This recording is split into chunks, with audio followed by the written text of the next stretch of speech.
Monsieur le Premier ministre, Mesdames, Messieurs les ministres et secrétaires d'État,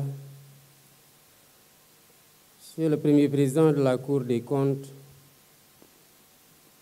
Monsieur le vérificateur général du Sénégal, Madame le contrôleur financier, Mesdames et Messieurs les secrétaires généraux des ministères, Mesdames et Messieurs les gouverneurs de région, Mesdames et Messieurs les directeurs généraux et d'administration centrale, Mesdames et Messieurs les présidents de conseil, directeurs généraux et directeurs d'entités du secteur parapublic, Mesdames, Messieurs. Je voudrais tout d'abord vous remercier d'avoir répondu à mon invitation pour participer à cette première conférence des administrateurs et managers publics, quand, dans l'histoire de l'État, c'est un rendez-vous inédit.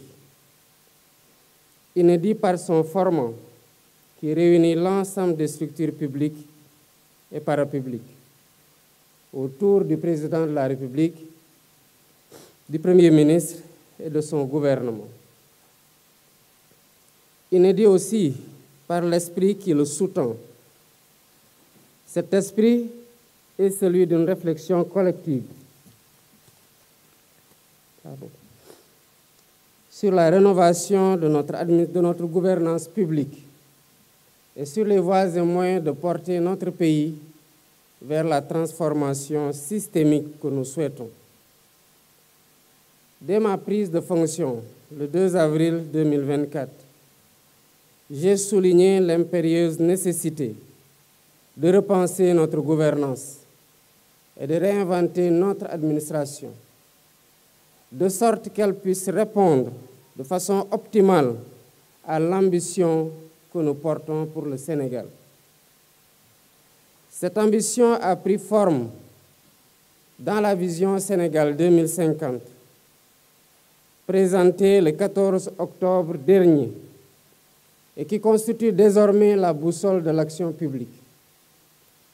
Pour rappel, la vision 2050 est articulée autour de 4 axes stratégiques. Le premier axe, économie compétitive et création d'emplois. Le deuxième, aménagement durable des territoires et développement. Le troisième, capital humain et justice sociale. Le quatrième, bonne gouvernance et engagement panafricain. Vous noterez avec moi que le capital humain et la bonne gouvernance se situent au cœur de cette transformation. Je salue donc l'engagement constant de tous les agents publics, fonctionnaires comme non fonctionnaires, dont le dévouement quotidien fait vivre l'esprit républicain. Je leur renouvelle ma confiance ainsi que celle du gouvernement. Je souhaite également souligner le rôle crucial des cadres, dirigeants, pièces maîtresses de la haute fonction publique, qui secondent le président de la République et le gouvernement dans l'élaboration et la mise en œuvre, ainsi que de l'évaluation des politiques publiques. Au demeurant, au terme de 9 mois d'exercice du pouvoir, les constats sont alarmants. Nous faisons face à un État contraint, dont les marges de manœuvre budgétaires et financières n'existent quasiment plus. Ensuite, une administration républicaine, certes, mais manquant de cohérence et figée dans des schémas dépassés, alors même que nos réalités socio-économiques évoluent rapidement, marquées notamment par la transformation numérique et l'essor de l'intelligence artificielle. Puis, un secteur parapublic hypertrophié, doublonnant souvent avec l'administration centrale, qui est budgétivore et dont la contribution aux dividendes de l'État reste trop faible. Enfin, des services publics complexes et coûteux qui limitent l'efficacité des politiques publiques et ternissent l'image de l'État. Dès lors, il est impératif de refonder notre administration pour la rendre plus moderne, plus proche des citoyens et plus efficiente dans ses missions. C'est l'objectif même de cette conférence des administrateurs et managers publics, qui se veut un cadre de dialogue, de réflexion et d'orientation stratégique.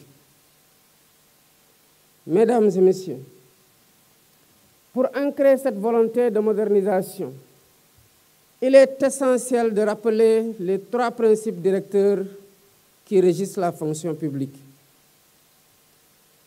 Le premier, le respect de la hiérarchie, indissociable de l'autorité de l'État.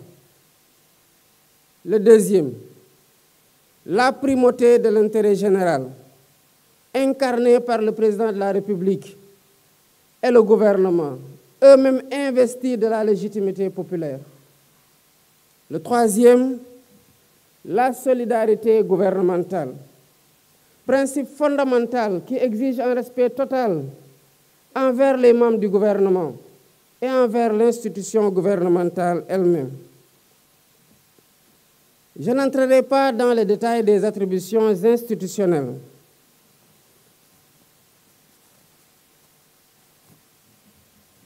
Qui sont clairement énoncées par la Constitution. Mais je rappelle que celle-ci doit demeurer un livre de chevet pour tout responsable public. J'insiste néanmoins sur l'importance capitale du respect dû aux membres du gouvernement, institution collégiale et solidaire, seul responsable devant le président de la République et l'Assemblée nationale. Par voie de conséquence, les dirigeants des administrations centrales et des entités du secteur parapublic relèvent de l'autorité du Premier ministre, lui-même chef de l'administration, et des ministres et secrétaires d'État. C'est un impératif de bonne gouvernance. Toute décision importante, qu'il s'agisse de recrutement, de budgétisation, de contractualisation ou de partenariat, doit être validée par l'autorité ministérielle et interministérielle compétente. À cet égard, je renouvelle ma confiance totale et mon soutien indéfectible au Premier ministre et à l'ensemble du gouvernement. Mesdames, Messieurs, une gouvernance exemplaire demeure une gouvernance intransigeante sur la loyauté et l'intégrité des acteurs. Une gouvernance marquée par le sens élevé de l'État, l'exigence de transparence, la lutte contre la corruption, la réduction des comptes et l'impartialité dans la conduite de l'action publique. Sous ce rapport, l'adoption prochaine d'une série de lois sur la transparence dans le but d'améliorer durablement la gouvernance publique traduit une volonté politique soutenue de créer dans le secteur public un environnement sain, propice au travail de qualité, au service du bien-être des populations, quelle que soit leur localité de résidence. Afin de mieux répondre aux attentes de nos populations et stimuler le développement local, nous allons, dès cette année 2025, activer les pôles économiques, assises stratégiques de la territorialisation des politiques publiques. Je souhaite instaurer une gouvernance de proximité, attentive à chaque collectivité territoriale, apte à déployer des politiques équitables dans l'hydraulique, l'électrification, la santé, l'éducation et la formation. Lors du Conseil des ministres du 16 octobre 2024, j'ai rappelé que la performance de l'État se mesure à la cohérence de ses méthodes, et à l'efficacité des interventions. En particulier, pour accompagner l'industrialisation de nos territoires et le développement de filières stratégiques créatrices d'emplois. Dans cette optique, je signale l'importance de la refondation de l'action des pouvoirs publics qui doit être conforme aux besoins et aspirations des populations, en repensant la déconcentration et en revitalisant la décentralisation. Repenser la déconcentration, c'est évaluer la mise en œuvre de la charte de la déconcentration de 2020. Repenser la déconcentration, c'est évoluer vers une nouvelle doctrine de déconcentration plus avancée qui impulse un État central cohérent dans son organisation et ses processus de prise de décision et d'action. Repenser la déconcentration, c'est développer un État territorial performant, mieux coordonné avec ses services, restructuré et optimisé, dirigé par des autorités administratives, gouverneurs, préfets, sous-préfets, autorités administratives davantage responsabilisées et évaluées annuellement sur la base d'objectifs assignés. À ce titre, je demande au Premier ministre de définir un nouveau dispositif d'approfondissement de la déconcentration au sein des ministères et au niveau territorial. Parallèlement, nous devrons revitaliser la décentralisation en réexaminant le découpage administratif des collectivités, les compétences qui leur sont transférées et la fiscalité locale, tout en prévoyant des mécanismes de financement plus adaptés aux besoins des collectivités.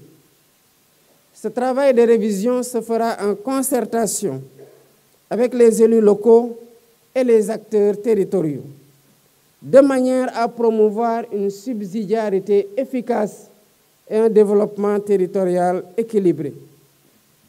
Monsieur le Premier ministre, Mesdames, Messieurs les ministres, Mesdames, Messieurs, un État stratège confère des délégations à des entités publiques, mais veille à l'exemplarité de leur gouvernance et à leur performance. C'est pourquoi j'attache une importance primordiale à la supervision du secteur parapublic. Je demande au Premier ministre d'assurer l'application rigoureuse de la loi d'orientation du 19 avril 2022 relative au secteur parapublic, qui vise à mieux cerner le portefeuille de l'État, à maîtriser la gestion des ressources publiques et à vérifier la pertinence des interventions du secteur parapublic. Je rappelle l'exigence pour les organes délibérants et exécutifs des entités du secteur parapublic de s'en tenir strictement à leurs prérogatives. À ce titre, je demande au conseil d'administration et aux directions générales de soumettre sans exception leur choix stratégique au ministère compétent grâce à la tenue systématique de pré-conseils. Les comptes rendus de ces réunions seront communiqués en détail au président de la République et au Premier ministre. Il en va de même pour les décisions de recrutement et de rémunération. Celles-ci feront l'objet d'un encadrement réglementaire strict afin de préserver à la fois la cohérence des politiques budgétaires et la soutenabilité des finances publiques. Ce rappel illustre l'ampleur des défis posés par la gouvernance du secteur parapublic, dont la performance et le contrôle exigent une vigilance de tous et à tous les instants. J'attire l'attention sur l'importance d'une gestion rigoureuse des entreprises publiques qui doivent être administrées selon les meilleurs standards internationaux. Elles ne sauraient constituer un fardeau pour la nation. Au contraire, Leur contribution à la prospérité collective doit être évidente. J'invite donc le ministre des Finances et du Budget, ainsi que le ministre de l'Économie, du Plan et de la Coopération, à évaluer et à actualiser la doctrine de gestion du portefeuille de l'État.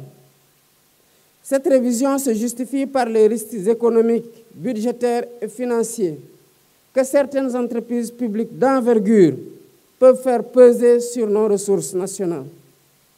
Je demande en outre au Premier ministre, en coordination avec le ministre secrétaire général de la Présidence de la République, de définir une liste précise d'entreprises publiques stratégiques, parmi lesquelles certainement la Sénélec, Petrosen, la SAR, Air Sénégal, le FONSIS, le groupe La Poste ou encore le port autonome de Dakar.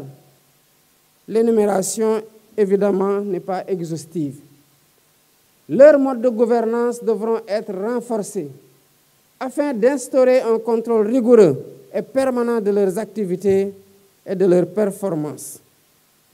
Au demeurant, j'ai déjà requis du chef de gouvernement la réactivation du comité interministériel de suivi et de restructuration des entreprises en difficulté. Celui-ci aura pour tâche d'identifier les failles de gestion et de proposer des solutions pérennes. Le Premier ministre engagera également une évaluation minutieuse des agences d'exécution et structures analogues, dont certaines dupliquent les missions de l'administration centrale tout en grevant le budget de l'État.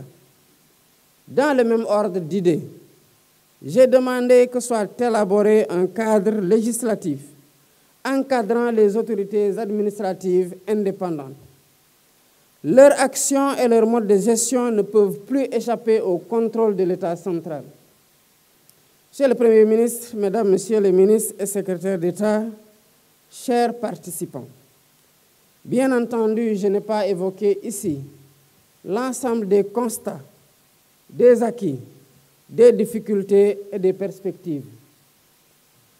Toutefois, nous partageons un socle commun, à savoir le primat de l'intérêt général, la culture du service public et le sens élevé des responsabilités. C'est l'esprit Jubal Jubanti de la lettre du 8 avril 2024 que j'ai adressée à chaque agent de l'administration du Sénégal. Nous avons également un consensus inaltérable à entretenir, c'est le sens des responsabilités. D'où cette priorité que j'attache à l'encadrement supérieur de l'État et de ses démembrements. Un système d'appel à candidature pour certains postes de responsabilité sera bientôt opérationnel. Nous l'avons déjà enclenché d'ailleurs ce processus au niveau de la Commission nationale des droits de l'homme. Mesdames et Messieurs les dirigeants responsables des structures publiques et parapubliques, le rôle que vous jouez dans la conduite de l'État requiert un engagement total, une loyauté absolue, une déontologie exemplaire et une intégrité à toute épreuve. Il exige aussi une parfaite connaissance de l'organisation de l'État et de ses procédures, notamment celles régissant la commande publique. Sur ce dernier point, j'ai déjà reçu du Premier ministre le projet de création d'une agence nationale de centralisation de la commande publique. Notre objectif est de rationaliser les dépenses de l'État et d'améliorer nos marges de manœuvre budgétaires dans le cadre d'un assainissement durable et d'une gestion vertueuse de nos finances publiques. C'est ensemble que nous parviendrons à construire une gouvernance de souveraineté, une gouvernance de solutions, une gouvernance de résultats.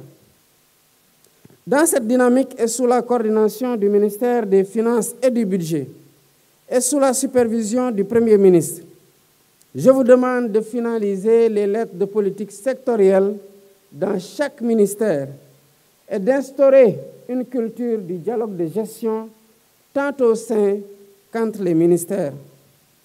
Cette démarche est essentielle pour renforcer l'efficience et produire des résultats concrets dans le délai fixé à chaque entité. J'en appelle aussi à la généralisation du management de qualité dans l'ensemble des structures publiques et parapubliques. Nous devons faire progresser la culture de la qualité et viser la certification systématique de nos procédures, qu'elles soient simples ou complexes. Telle est la condition pour garantir la continuité de l'État qui dépasse les régimes et les personnes au pouvoir.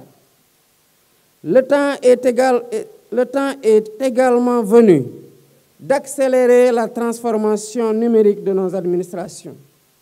La dématérialisation des formalités et leur accessibilité simplifiée représentent des gages de transparence et de bonne gouvernance. Je demande donc au Premier ministre, chef de gouvernement, de lancer la réforme cruciale des systèmes de gestion des finances publiques en intégrant les systèmes d'information financière de l'État. Le 24 février 2025, je lancerai le New Deal technologique. Il nous permettra de bâtir un service public moderne, agile et tourné vers l'avenir. Parallèlement, j'encourage le gouvernement à faire de l'innovation publique un levier d'efficacité et un vecteur de communication, à l'image du récent Govaton. C'est dans cet esprit que dès le début de mon mandat, j'ai décidé de la création à la présidence de la République d'un bureau d'intelligence et de prospective économique. Il travaille en synergie avec le bureau de suivi et d'évaluation des politiques et programmes publics et le bureau opérationnel de coordination et de suivi relevant de la primature. En attendant la mise en place d'un dispositif de pilotage plus robuste de l'agenda national de transformation Sénégal 2050, ce dispositif renforcera la culture de suivi et évaluation, indispensable pour mesurer l'impact de nos politiques et pour assurer l'amélioration continue du service public. Mesdames, Messieurs, diriger, c'est décider.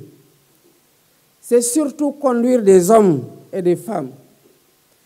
C'est donc en définitive disposer d'un capital humain précieux à valoriser pour améliorer les performances des organisations publiques et parapubliques. C'est pourquoi la transformation de la fonction publique est une priorité absolue. Nous devons replacer l'usager et le citoyen au centre de nos préoccupations. Nous devons également faciliter la mobilité des agents et résister aux tendances corporatistes. Nous devons enfin engager un examen réfléchi de nos grilles de rémunération, améliorer la formation initiale et continue des agents et repenser nos écoles nationales de formation. Je demande donc au Premier ministre de me proposer un programme ambitieux de transformation de la fonction publique, incluant la réforme des écoles de formation spécialisées ainsi que des formations et recrutements à l'École nationale d'administration. Je l'invite en outre à promouvoir une fonction publique d'emploi ouverte et inclusive, avec la généralisation des fiches de poste et où la contractualisation pour certains postes de direction sera une réalité. Au demeurant, le bien-être au travail constitue un impératif de motivation et d'efficacité. Le Premier ministre veillera à une gestion rigoureuse de l'immobilier public, à l'amélioration du cadre de vie dans les administrations et à un usage optimal des équipements informatiques et des services numériques qui seront préalablement validés par le ministère en charge du numérique. Monsieur le Premier ministre, Mesdames, Messieurs les ministres et secrétaires d'État, Mesdames, Messieurs, la marque de l'État, c'est sa capacité à décider. Quant à l'administration, sa marque réside dans sa force d'action, à travers la mise en œuvre d'une vision approuvée par le suffrage du peuple souverain. Je ne saurais clore mon intervention sans saluer la qualité de notre administration et sa prodigieuse faculté d'adaptation, même dans les périodes de profonde réorganisation. Je sais pouvoir compter sur l'enthousiasme et la mobilisation de chacune et de chacun pour redresser le pays et pour bâtir un État au plus près des populations et à la hauteur des défis de notre époque. Je félicite le Premier ministre et le gouvernement et l'ensemble des personnalités présentes ici et leur renouvelle mon soutien et mon appui. Cette première édition de la conférence des administrateurs et managers publics, qui deviendra une rencontre annuelle à thème, constitue un moment d'introspection et de convergence. C'est un séminaire gouvernemental élargi où nous affinons notre vision et harmonisons notre compréhension des missions qui nous incombent et des règles qui gouvernent notre action.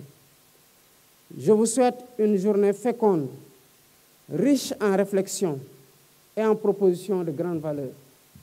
Je déclare ouverte la conférence des administrateurs et managers publics et vous remercie de votre aimable attention.